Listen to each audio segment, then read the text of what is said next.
गाना तो आपने सुना ही होगा, जाना था जापान और पहुंच गए चीन।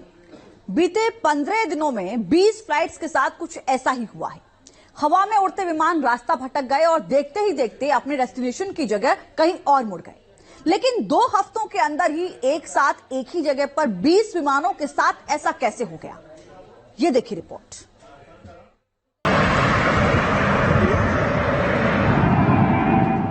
जरा सोचिए कि आपको जाना हो दिल्ली और आप लैंड मुंबई में हुए।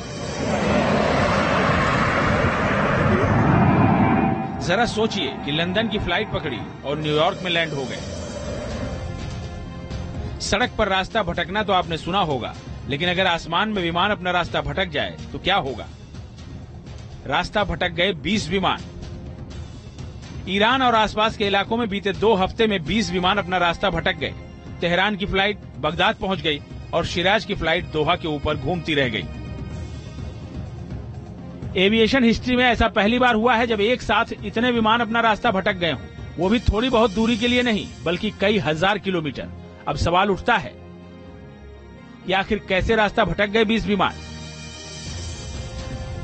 जिस तरह से आप किसी अनजान लोकेशन पर पहुंचने के लिए जीपीएस या आसान भाषा में कहें तो गूगल मैप्स का इस्तेमाल करते हैं, ठीक उसी तरह से कई हजार फीट की ऊंचाई पर उड़ने वाले विमान के पायलट भी जीपीएस का ही इस्तेमाल करते हैं।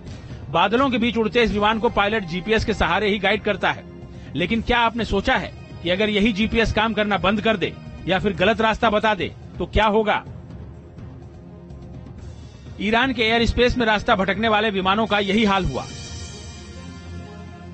14 पैसेंजर्स को यूरोप से दुबई ले जा रही एक चार्टर जेट के साथ ऐसा ही हुआ। ऑटो पायलट पर उड़ रहे विमान में अचानक खराबी आई और विमान लगातार दाएं बाएं उड़ने लगा। पायलट्स को शक हुआ तो उन्होंने एयर ट्रैफिक कंट्रोल से बात की तो पता चला कि वो अपने असल रास्ते से 166 किलोमीटर भटक गए हैं और बिना परमिशन के ईरान के एयर स्पेस में घुसने जा रहे थे। ठीक ऐसा ही 10 पैसेंजर्स के साथ उड़ रहे एक और चार्टर जेट के साथ हुआ।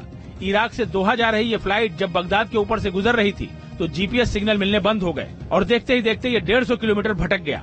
इन्हें सीधे दोहा एसीएस से सिग्नल लेकर उड़ना पड़ा।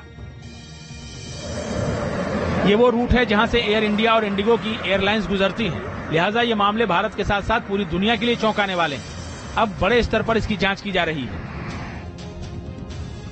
शुरुआती जांच में ये बताया जा रहा है कि ये सारे मामले किसी एक सोर्स से ही जुड़े हैं और ये विमान किसी तकनीकी खराबी की वजह से नहीं बल्कि जीपीएस हैकिंग का शिकार हुए हैं, जिसके जरिए इनके जीपीएस को हैक करके विमान को मोड़ दिया गया। इन विमानों को जिस तकनीक के जरिए हैक किया गया है उसे सरल भाषा में सिग्नल स्पूफिंग कहा जाता है। और सीधे आपको राजस्थान लिए चलते हैं।